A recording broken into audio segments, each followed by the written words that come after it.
the next speaker, Mr. David Ward. He's the founder of the Nurturing Co. And the title of his presentation is very interesting: Building Sustainable Transparency into Your Future Business. David is a leader in sustainable product business development, keynote speaker, and change maker with 26 years experience in providing leadership and management globally. He has founded a number of companies, including the Nurturing Co. and more recently Vibo.cool, both which provide plastic-free alternatives. The Nurturing Co. is a disruptive online-focused business offering a complete range of bamboo-based paper products under its own brand, Bamboo.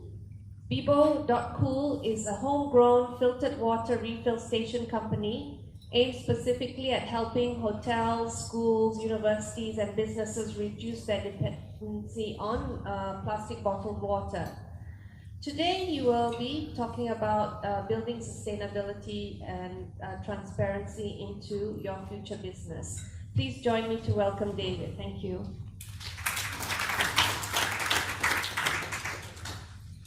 Good morning, everybody. I'm going to stand here a little bit so I can also see the screen. My name is David Ward. I'm based in Singapore, but I live here. So I want to talk a little bit this morning about the Nurturing Company's experience in sustaining transparency in the way that you're operating. Now, for existing companies, this is quite a change of position. We're a young company, so we've been able to write into our articles of association the way that we wish to operate, and therefore, at any point in time in the future, a consumer or a client can actually see the way that we operate, the mandate under which we operate, and the way that we are and will remain transparent about our own processes. But to give you a little bit of information about our own business, I'll just make sure I'm on the right one. I said we're focused on no plastic solutions. So we have another business which is in the water sector, but in this particular business, the Nurturing Company, we're focused on providing replacement products that have no plastic packaging at all, so both for consumer and for business. And plastic waste is becoming something of a talking point for a lot of people that were not really aware of the issues up until quite recently, even though those issues have been with us for some years. And that is because it is appearing on everybody's social media feed on a pretty regular basis. We've all seen the pictures from National Geographic of birds in plastic bags or whales washing up on beaches and being cut open and finding, sadly, a large amount of plastics inside their intestines. So we're focused on trying to find a way to stop this. So this is what we do. We provide no plastics packaging options. And we've gone back and re-engineered the supply chain to remove the plastic packaging. And I'll give you some examples at the end of what that could actually mean in terms of savings. And this is our brand, Bamboo. It's kind of a humorous name.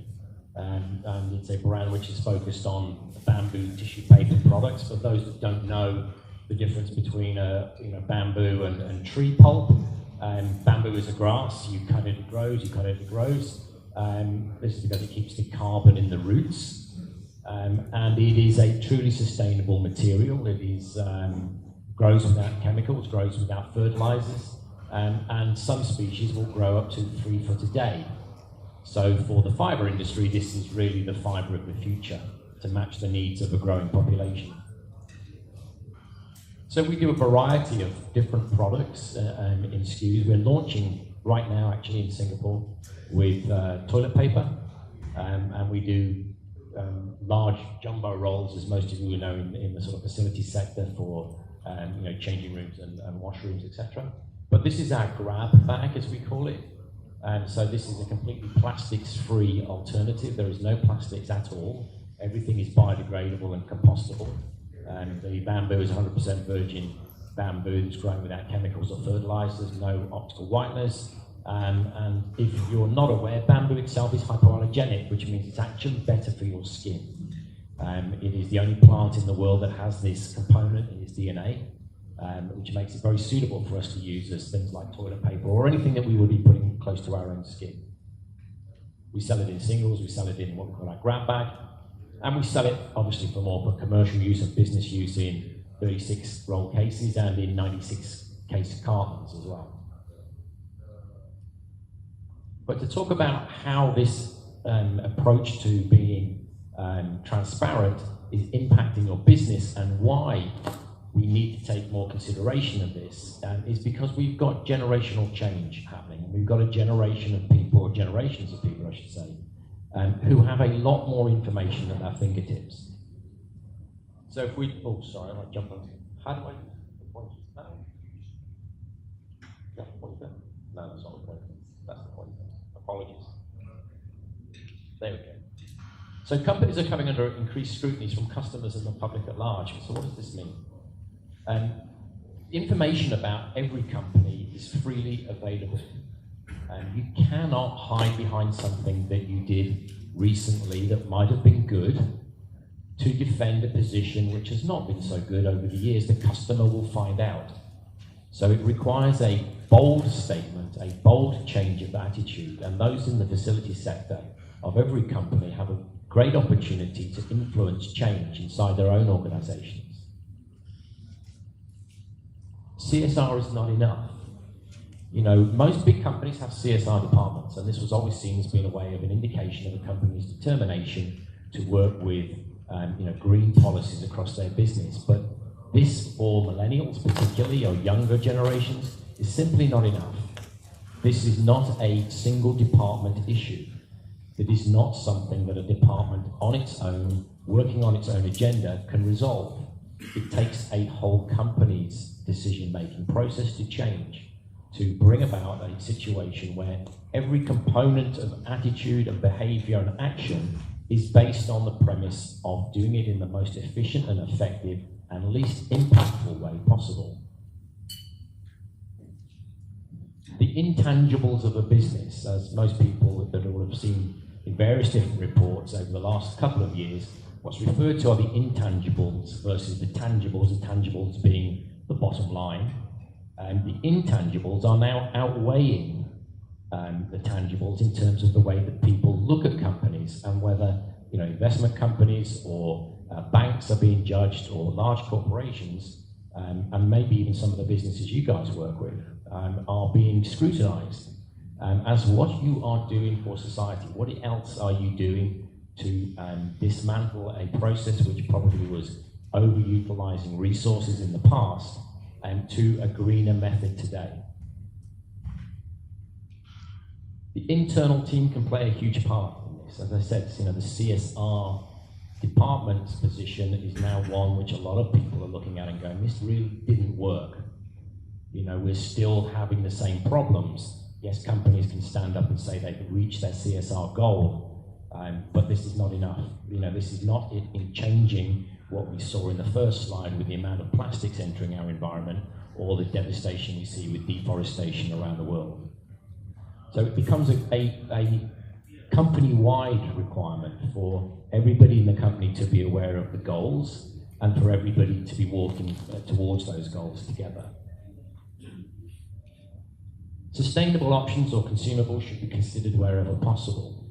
There's some great things, as was described by Tim earlier. There are great technologies, there are great ideas out there, joining them together, and what Csr is trying to do, I think, is commendable in this area. But it's, it takes us all in our job to spend the time to look to find the solutions. That is exactly where I started. I arrived in this region of the world 5 years ago and couldn't really find any sustainable products in the stores, and I knew they existed, and I knew the capabilities of factories were there to make them. So I created a company to be able to make those available to other people. And it's that kind of thinking which has to be permeating all the way through a company today, so that good ideas, as always said, can come from anywhere. And this is a pretty big reason why to think about it. This is a Nielsen statistic. 66% of people say they will buy more products from companies that are more socially or impactfully orientated. Now, how do they judge that? If we look at what's happened recently in the press, where Adidas put out a news piece claiming to make a trainer out of reclaimed sea plastic, One would think that's a great idea, in fact it is, but they got lambasted by the society in general because it's just one product amongst thousands that are not made from that. So they've had to scramble back and now say that we'll make more of their range by, I think, 2025. Again, they got lambasted for that because it's not enough. The consumer today will not wait because the problem is not easing. It takes big decisions to make big moves, but we have to make them. And the consumer out there is looking for that. Now, when I say consumers, it is people that we work with in business. We're all the consumer. This is the changing attitude of the people we're doing business with. So if we're sitting in a meeting and the person across the table from us starts to ask these questions about what we're doing in terms of improving our visibility, in terms of sustainability, then it is driven by a societal change. It isn't just a person sitting across with idle questions. So what can be done? So, facilities covers a huge area. Now, my area, that I operate in is primarily the janitorial area. So I'll focus on that in this discussion, but, solar lighting and cleaning and some of the great ideas we're seeing here this morning are also things to consider. But whenever possible, move to be tree-free. Tree-free means using, non-wood pulp, toilet paper, tissue papers, these kinds of things.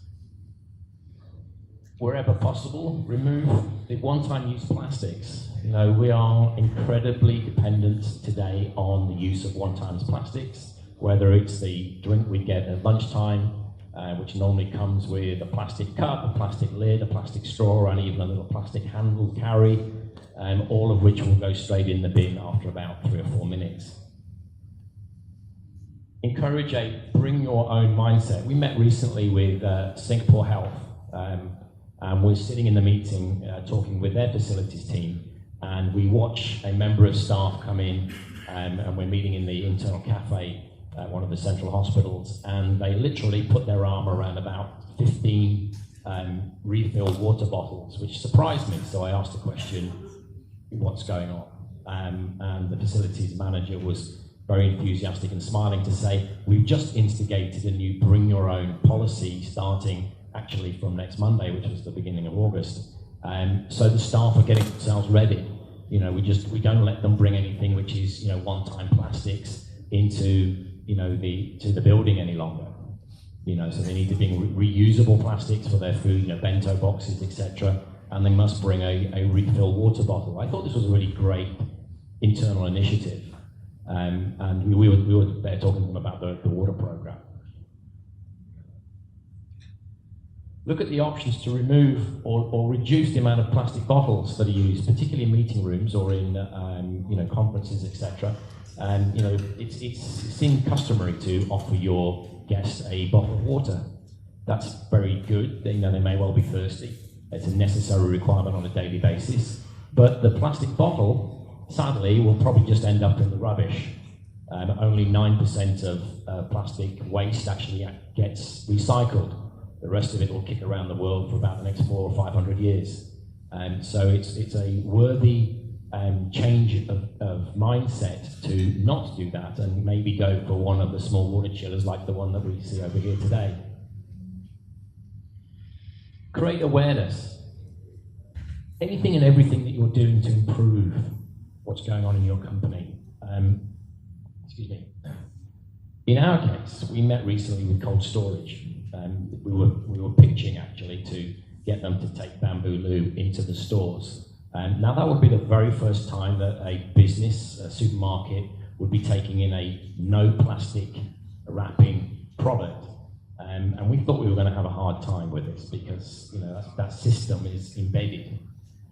Literally about 10 minutes into the conversation, the head buyer basically said, stop just for a second. I just want to tell you why we took the meeting so quickly, because normally it's a very long road to get in to see them, and we literally emailed them on a Thursday and we were sitting in front of them on a Tuesday.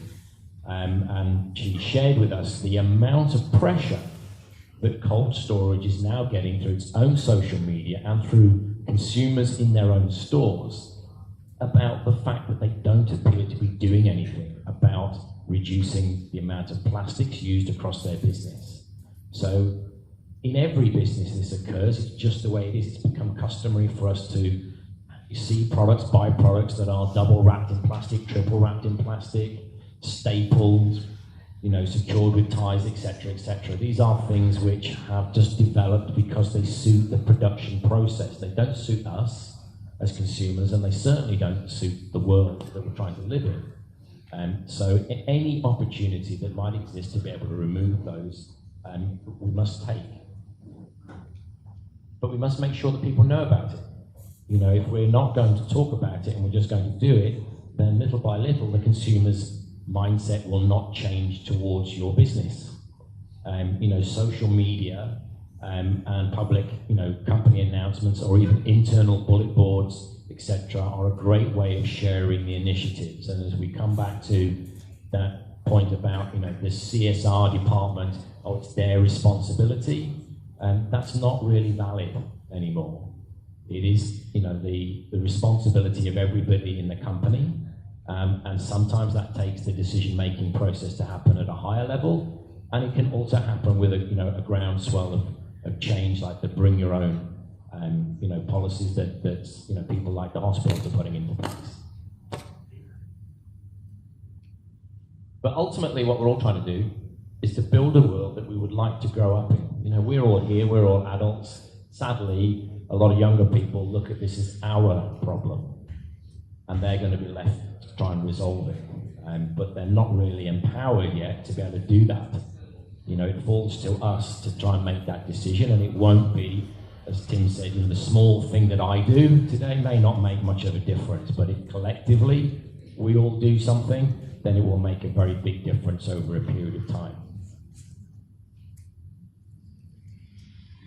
And I want to share you a statistic. So when we started to look at what we were doing with removing the plastics, you kind of get a picture in your mind as to how much plastics that might well be. And this is not by far the worst offender. The worst offending product will be those little plastic packets of tissue papers that we go around and chop tables with, and keep in our bags, etc. But to put some context to it, if just the homes in Singapore for 1 year decided to use a plastics-free option for toilet paper, in fact, what that represents in terms of the amount of plastics not entering the environment, it's 177 million square meters. That's more than double the whole land mass. Actually, it's 2.5 times the land mass of Singapore. So we could cling film wrap Singapore twice with the amount of plastic saved just in 1 year on one product. So you guys are all engaged in businesses that probably use an awful lot of products for a lot of different things. So any small adjustments to your supply chain with your suppliers to help remove plastics as much as possible is a good thing, because recycling sadly is not going to save us from the problems that we saw in the first slide and from seeing more images like this in the future in the seas. So that's me, that's my email if you want any more information. Sadly, I can't stay for the rest of the day because I've got to get back to Singapore for another meeting, so it's been wonderful to be able to share this with you, and thank you very much for your time.